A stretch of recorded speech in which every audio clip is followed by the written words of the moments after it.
World population day मनाने के लिए एकत्र हुए हैं। सबसे पहले मैं महाविद्यालय की प्राचार्य महोदया शिवानी मैम का बहुत बहुत धन्यवाद ज्ञापित करती हूँ कि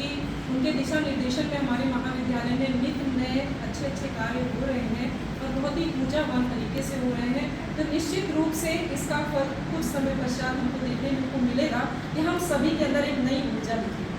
और जब मैं इस रूम में एंटर की थी तो सर का लेक्चर हो रहा था, व्याख्यान माला की श्रृंखला में संजीव सर अपना व्याख्यान दे रहे थे और उन्होंने बहुत सरल तरीके से आप लोगों को भगवत गीता से जोड़ कर श्री भगवत गीता से जोड़ के आपको जीने के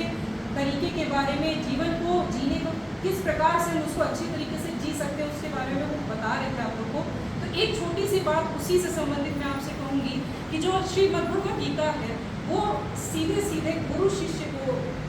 समर्पित है, जिसमें अर्जुन शिष्य की भूमिका में है और श्री कृष्ण जी गुरु की भूमिका में है। तो यहाँ आप लोगों के लिए सिर्फ एक उद्देश्य ये है कि आप लोग भी अपने जीवन में एक गुरु को जरूर निर्धारित करिए, लक्ष्य के रूप में देखिए कि आप किस गुरु से, किस अपने आचार्य से, किस अपने प्राध्यापक से कितनी अच्छी शिक्षा ग्रहण कर सकते हैं और उसे अपने जीवन में ला सकते हैं। तत्पश्चात विशाल सर का लेक्चर था, बहुत ही मनोरंजक तरीके से था। तो एक अर्थशास्त्री होने के नाते उसमें भी एक छोटी सी बात और जोड़ेंगे, जो ये वर्ल्ड पॉपुलेशन डे है इसकी शुरुआत बहुत पहले हो चुकी है और हर वर्ष हम लोग इसको बहुत ही शानदार तरीके से मनाते हैं, है ना। तो हमारे अर्थशास्त्री हुए हैं मार्कस, उन्होंने जनसंख्या के संबंध में एक सिद्धांत दिया था जिसमें उन्होंने बहुत व्यापक तरीके से ये चीज़ चर्चा में की थी कि जो खाद्य पदार्थ हैं वो अंकगणितीय अनुपात से बढ़ते हैं और जो पॉपुलेशन है, हमारी जनसंख्या है, वो ज्यामितीय आकार से बढ़ती है। अंकगणितीय का मतलब 1 2 3 4 और ज्यामितीय का मतलब 1 2 4 8 मतलब मल्टीप्लिकेशन है। तो उनका यही कहना था कि अगर हम अपने नेचुरल रिसोर्सेज, खाद्यान्न हमारा नेचुरल रिसोर्स है, अगर हम अपने नेचुरल रिसोर्सेज को ध्यान नहीं रखेंगे तो बहुत जल्द वो स्थिति हमारे सामने आएगी कि हमारी जनसंख्या बहुत तेजी से बढ़ती हुई दिखेगी और वो हमारे लिए डिग्रेडेशन का कारण बनेगी। और उन्होंने ये भी कहा था कि इसके लिए व्यक्ति को स्वयं प्रयास करना चाहिए, नहीं तो आने वाले समय में प्रकृति जब उसको प्रयास करती है तो वो बहुत ही भयावह तरीके से सामने आता है और वो बहुत कष्टकारी होता है। तो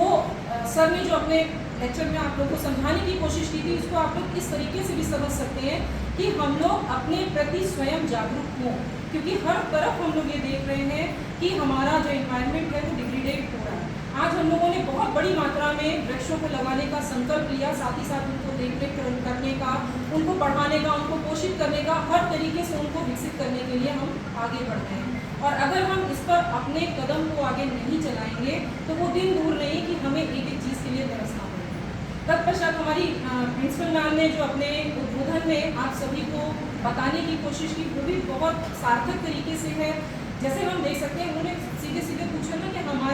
हम और आप में से कितने लोग कितने बच्चे चाह रहे हैं, क्योंकि हमारी जो कम्युनिटी है, हमारा एक परिवार है, हमारा एक दायरा है जिसके साथ हम मिलकर अपने हाव भाव को व्यक्त कर सकते हैं। हम कभी अकेला महसूस नहीं करते। हमें बड़ा दुख होता है तो हम अपने किसी बहुत अच्छे खास को फ़ोन करते हैं, हमें बहुत खुशी होती है तो हम किसी अच्छे खास को फ़ोन करते हैं। वो सारे रिश्ते चले जाएंगे, लेकिन साथ साथ अगर हमें इन रिश्तों को बचाना है, हमें साथ में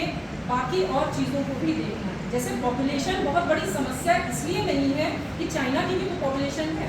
लेकिन आज की डेट में क्या है, चाइना वहाँ पर जितना पॉपुलेशन है सब प्रोडक्टिव वर्क में लगा हुआ है। तो यहाँ पर भी अगर एक सही नीति निर्धारित हो, एक नियम, एक तरीका हमें पता हो, हमारी पॉपुलेशन मिसयूज ना हो, हमें उसको किस तरह से कहाँ पर इम्प्लीमेंट करना है, किस तरह से रोजगार में लाना है, सरकार की अगर ये नीतियाँ निर्धारित हो तो पॉपुलेशन किसी भी देश के लिए अभिशाप के रूप में नहीं हो सकती। वो निश्चित रूप से हमारे लिए एक बहुत बड़ा वरदान साबित हो सकती है, क्योंकि ये हमारे जो हाथ पैर हैं ये कर्म करने के लिए है और उसी कर्म के माध्यम से हम अपने देश को आगे बढ़ा सकते हैं। और अंत में मैं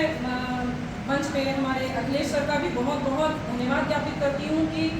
आपने भी बहुत बहुमूल्य समय में से हम बच्चों के सारे लोगों के उत्साहवर्धन के लिए आपने अपना समय दिया। अमितेन सर का बहुत बहुत धन्यवाद, उन्होंने बहुत अच्छी तरीके से इस प्रोग्राम को कंडक्ट किया, क्योंकि आज वास्तव में मैम बता रही है जैसे कि बहुत सुबह से सभी लोग बहुत व्यस्त थे और कहीं ना कहीं थोड़ा सा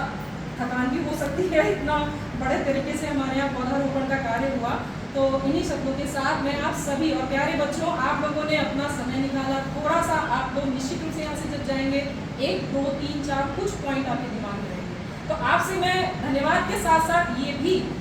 आप लोगों से मैं अपेक्षा करती हूँ कि इस तरह के कुछ भी व्याख्यान होंगे, क्योंकि ये व्याख्यान आपके लिए है। हम लोगों को जहाँ पर पहुँचना है, हमारा ज्ञान हम अपने तरीके से अर्जित करते रहते हैं, हम लोग आपस में चर्चा करके भी करते हैं, लेकिन उसका लाभ हमें भी तब है जब वो आप तक पहुँचेगा। तो आप लोगों को भी धन्यवाद के साथ साथ बहुत बहुत अपेक्षा भी है कि पूरे वर्ष होने वाले